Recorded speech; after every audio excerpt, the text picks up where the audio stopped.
Well, we're so excited to have on the show Davida Allen. Davida, thank you so much for joining us tonight. You're a mom. Thank you for having me. It's good to see you. You're a mom. You're in Baltimore.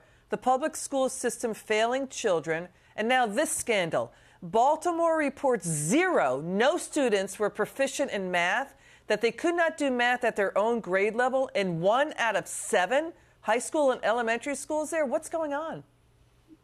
You know, it's horrible. It's disheartening, and as a parent, it's very frustrating. And I feel like we demand better. We need better.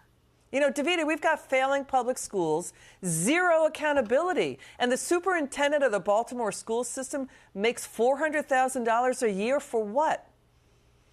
That's the thing that I'm trying to understand is you're getting paid all of this money. Zero is such a strong number. It's not like they're saying, 20%. Zero says they know absolutely nothing. And you're getting all of this money. Where are the resources? Where's the intervention? What exactly are you doing? And I'm not blaming the teachers. I'm specifically looking at the administration. I hear you loud and clear. We hear you. Davida, it's also Illinois. They have a new report card that's dreadful. Not one single student in 30 public schools in Illinois can read at grade level. 22 of them are in Chicago. And look at this, Davida. Not one single student in 53 public schools can do math at grade level.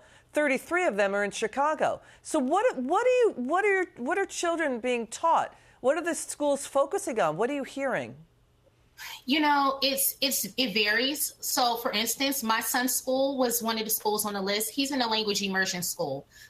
So he's learning in a different language all day, something that I've been kind of battling as far as that model. But I think when you look at cities such as Baltimore, such as Chicago, and you're looking at these rates, the low reading, the low math, and you're looking at the high crime, you're seeing how intertwined this can be. Our children need a good education because that leads to the foundation of being a sustainable adult. And we're failing them. We're not doing enough.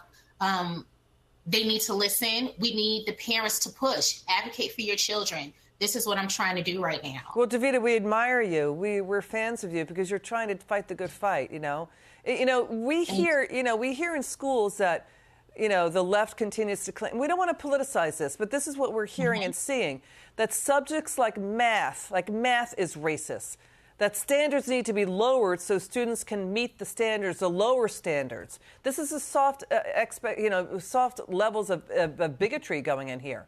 So lower expectations here, instead of focusing on raising everybody up. Is math really racist?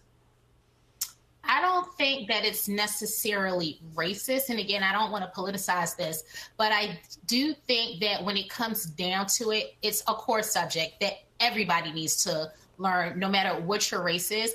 I think that sometimes, depending on the area, it may have to be applied differently. Every area is going to require different resources.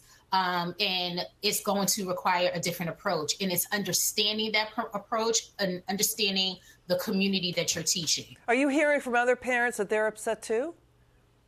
I have. I've heard parents who are outraged, whether it's their kids not reading on level, not being able to do the math on level. Even myself, we have 3 children, and I even have a high school student who he graduated, but very smart, but he just didn't want to do the work. And I requested for him to be held back, to be held accountable. And the answer was no.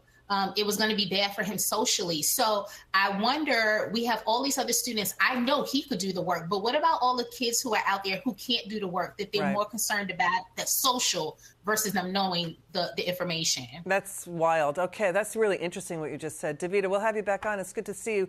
Thank you for your courage and bravery. We'll keep watching you, okay? It's good to have you on.